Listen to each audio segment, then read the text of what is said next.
जय जय श्री राधे श्याम।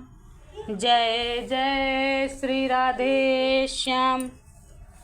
हम प्रीत किए पछताने। हे भंवर, इस बांसुरी को तो देख, ये मुझे नंद नंदन देकर गए थे। हाँ भंवर, ऐसा कहते हुए बांसुरी निकाली श्री राधा रानी ने। जब वो मथुरा जा रहे थे ना, तब मेरे पास आए थे। मेरे हाथों को अपने हाथ में लेकर सजल नयन बोले थे, राधे मैं जल्दी आऊँगा। मैंने उनसे पूछा था, कब तक आओगे प्यारे, कब तक? तब उन्होंने अपनी फेट से ये बांसुरी निकाली थी और स्वयं घुटनों के बल बैठकर अपने दोनों हाथों से ये बांसुरी मुझे दी थी। राधे, जब मेरी याद आए ये बांसुरी बजा लेना, कृष्ण तुम्हारे सामने उपस्थित होगा, ये कहा था। आपने बांसुरी बजाई? भावरे ने पूछा। क्यों बजाऊं? व्यंग में हंसी श्री राधा रानी। मैं बुलाऊं और वो आए, ये प्रेम नहीं है। प्रेम तो ये है कि उन्हें स्वयं आना चाहिए।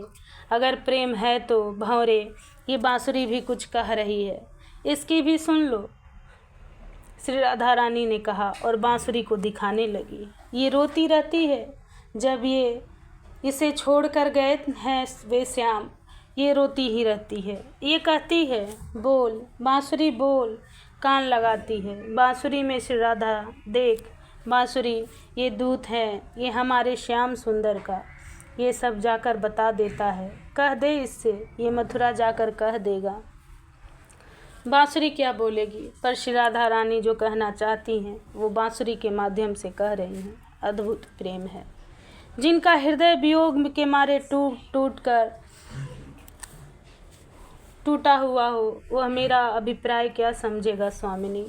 यह भंवर मेरी दर्द भरी बातों को सच में सुनना चाहता है तो पहले ये किसी से प्रेम करे, फिर उस प्रेम में विरह को आने दे, फिर कुछ दिन तक विराग्नि में जले, तब मेरे पास ये आए, मैं इसे तब बताऊंगी। उद्धव सुनकर पागल से हो गए।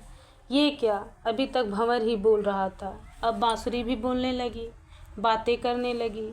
हम ज्ञानी हैं, हम बातें बनाते हैं। सर्वत्र ब्रह्मा है, जड़ चेतन समस्त में ब्रह्मा है, पर इन्हें तो ये अनुभव हो रहा है जिस अनुभव के लिए हम ज्ञानियों को कितने पापड़ बेलने पड़ते हैं। वेदांत का तगड़ा अभ्यास चाहिए। ज्ञान स्वरूप हम ही हैं और जो हम हैं वही सर्वत्र है, जड़ चेतन समस्त में वही है। ये सब हम ज्ञानियों की बातें हैं। इन्होंने वेदांत का अध्ययन तो किया नहीं है, फिर इन्हें ये कैसे अनुभव हो रहा है कि जड़ चेतन सब जगह कृष्ण ही है। बांसुरी मानो बोल रही है, श्री राधा रानी बता रही हैं, मैंने अच्छे बुरे सबके पास में जाकर अपना रोना रोया है, पर किसी ने मेरी नहीं सुनी। आह, मुझे वो अपने कोमल कर से पकड़ते थे, अपने अधरों में लिपटाते थे, फिर अपनी सांस मुझ में भरते थे। भंवरे, वो समय अब कब आएगा, बताना। बांसुरी की बात से राधा रानी कह रही हैं और रो रही हैं। मैंने किससे नहीं कहा, मैं किसके पास जाकर नहीं रोई, पर किसी ने ध्यान ही नहीं दिया। कोई ध्यान भी देते तो बाद में अनसुना कर देते हैं, सुनकर भी अनसुना कर देना, फिर मैं उन्हें बहरा समझ लेती थी। मुझे रोते हुए देखते थे, फिर भी अनदेखा कर लेते थे। मैं उन्हें अंधा समझ चुप रहने लगी। हे भंवर, मेरे रुदन को वही समझ सकता है जिसने विरह को जाना है। वास्तव में मेरे आंसुओं को मेरा श्याम ही समझता है, पर वो भी तो नहीं समझ रहा मुझे। इतना ही बोल पाई थी राधिका जी, पर आज विचित्र हो गया। उद्धव ने नेत्रों से अश्रु बहने लगे। उद्धव ने अपने आंसुओं को देखा, चौंक गए। उन्हें रोमांच हो रहा था, उनमें सात्विक भाव का उदय होने लगा था। प्रेम देवता ने अपना प्रभाव दिखाना शुरू किया। इन श्री राधा रानी की स्थिति तो सिद्धात्माओं से भी उच्चतम है। उद्धव विचार करते हैं, पर बुद्धि काम नहीं कर रही। गदगदवाड़ी हो गई उद्धव की, अश्रु गिरने लगे आंखों से। पर श्री राधा रानी अब भंवर से कह रही थी, हमारे आर्य पुत्र कैसे हैं? उद्धव ने जब ये सुना तब उन्हें फिर भाव जगत में जाना पड़ा।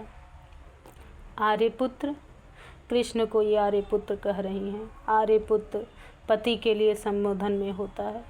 श्री राधा रानी स्पष्टतः यहाँ कृष्ण को अपना आर्य पुत्र कहकर बोल रही हैं। पति, प्रियतम, प्राणेश, प्राणनाथ यही संबंध रखा है श्री राधा रानी ने। भंवरे, क्या मुझे कभी स्मरण करते हैं कृष्ण? क्या वो समय फिर आएगा जब हमें अपने आलिंगन में वो बांधेंगे? उनकी वो सुरभित सांसें भी क्या हमारी सांसों से कभी टकराएगी?